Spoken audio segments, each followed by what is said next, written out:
Wyoming Territory, late summer, 1887.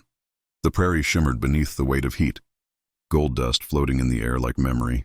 Caleb Rowe, a widowed rancher, worked alone by a leaning fence post, sleeves rolled, hammer in hand, sweat tracing lines through the grit. The land was quiet, until it wasn't. When he turned, he saw them. Two little girls standing at the edge of his property, barefoot, dust-covered, clutching a faded satchel. Their dresses were too big, their eyes too knowing. One stepped forward, voice trembling. "Are you our daddy?" For a long moment, even the wind forgot to move. Caleb froze, breath gone, heart pounding like hooves in his chest. Who were they? And why did their faces look so achingly familiar? Caleb knelt slowly, his rough hands trembling. "What's your name, sweetheart?" he asked. The taller girl swallowed hard. "Ellie," she said softly. "And that's June." She pointed to her sister, who managed a shy wave. Mama said, "If anything bad ever happened, we should find the man who smells like wood smoke and rides like thunder." The one from her dreams. Caleb's breath caught. Wood smoke and thunder. That was what Annabelle used to say, back before the fire, before the telegram that shattered his life. He looked closer. Same eyes, same stubborn chin. And then he saw it, a small brass locket hanging from Ellie's neck. He reached for it gently. "May I?" She nodded. Inside was a pressed wildflower, and a name etched in fine script. Annabelle. Caleb's world tilted. His wife had been dead 5 years. So how could these girls be standing here, carrying her name around their hearts? Caleb stared at the name, his throat tightening. It couldn't be. He'd buried her, or what little was left, after that steamer fire near Missouri. The charred dress had been all he could recognize, but here, in the fading light, stood pieces of her, breathing, blinking, calling him Daddy. He swallowed hard, voice barely steady.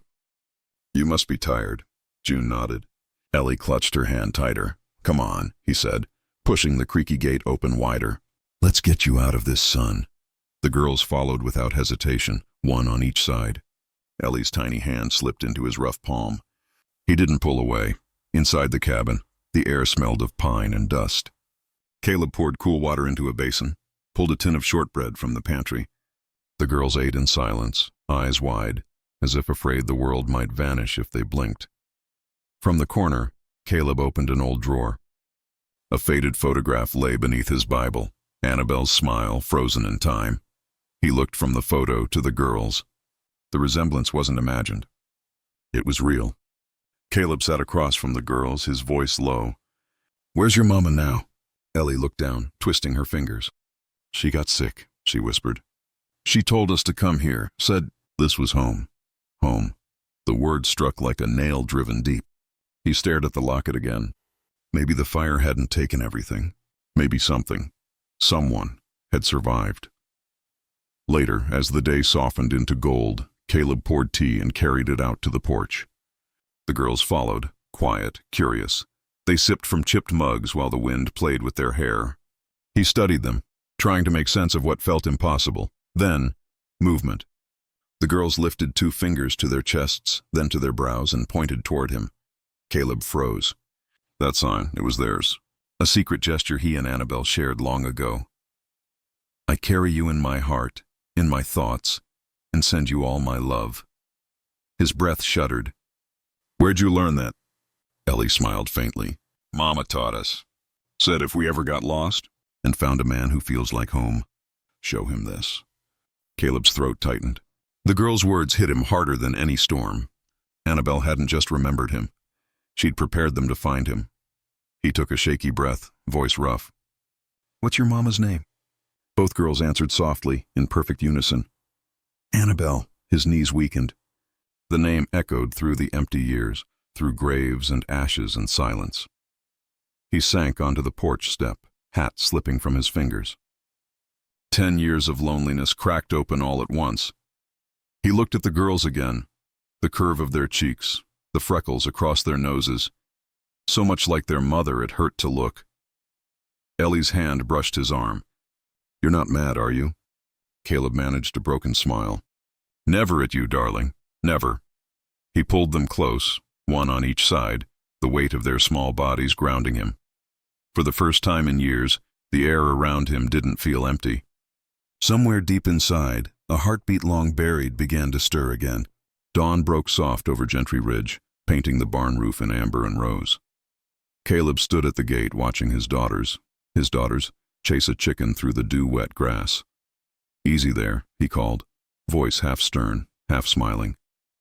"Hen won't lay a thing if you scare the feathers off her." Ellie giggled. June shouted, "She's faster than us."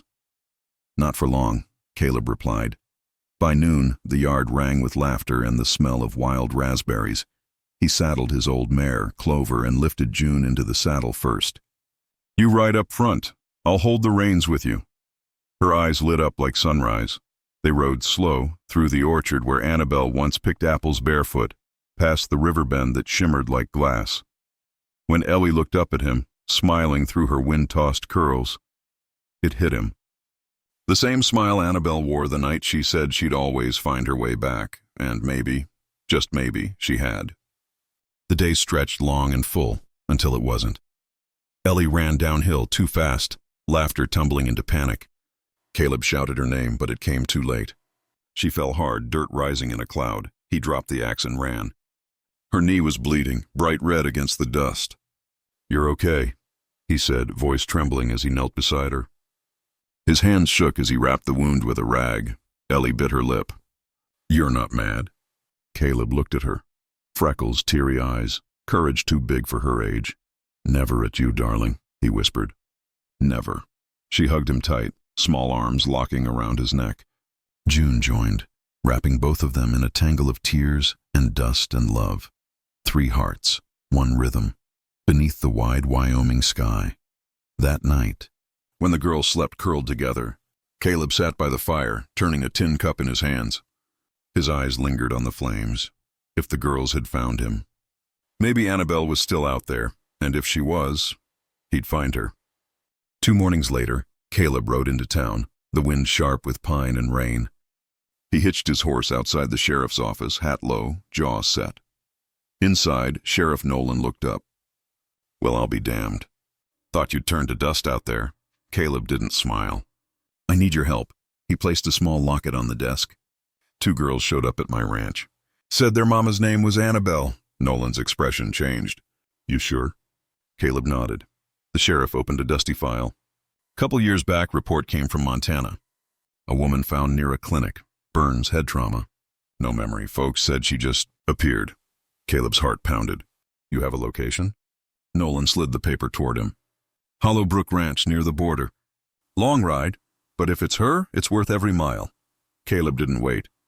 He turned, stepped into the light, and rode hard toward the truth. 2 days later, Caleb reached the old outpost clinic, a clapboard building half swallowed by time. The nurse, gray-haired and sharp-eyed, listened as he spoke her name. "She stayed here near a year," the nurse said quietly. "Didn't talk at first. Woke up screaming most nights. Burns head injury. Poor thing didn't even know who she was." Caleb's pulse thundered. "Where is she now?" The nurse pointed west. "Family took her in. Hollow Brook Ranch. She's been real sick lately. Might not remember a thing." Caleb nodded once and rode on. The valley opened before him. Soft rain over grass, smoke curling from a distant chimney. A boy on the porch, an older woman by the door. "She's inside," the woman said gently when she saw his face. Weak from fever, but alive. Inside the dim room, Caleb stopped breathing. On the bed lay Annabelle, pale, thinner, her chest rising shallowly. He whispered her name. Her eyes opened, distant, unsure. Do I know you?" Caleb's voice cracked. "Not anymore." Days passed slow at Hollow Brook Ranch. Caleb never asked to stay. He just did. Fixing fences, carrying water, always near but never in her way. Annabelle watched him, drawn to something she couldn't name. Sometimes when she stirred her tea or brushed her hair aside, his hands twitched, remembering how he used to do it for her. He'd stop himself every time, afraid memory might break too soon. But fate has its own mercy. One night her fever came back. She thrashed in her sleep, whispering his name through the dark. "No, Caleb." "The fire!" He rushed in, standing frozen at the doorway. Her eyes snapped open. "Why do I know your name?" He stepped closer, voice trembling. "Because part of you still remembers." Tears welled. "I see you in my dreams," she breathed. You're always running toward me. And I'm always too late. He knelt beside her bed, voice breaking. You're not late. You're home.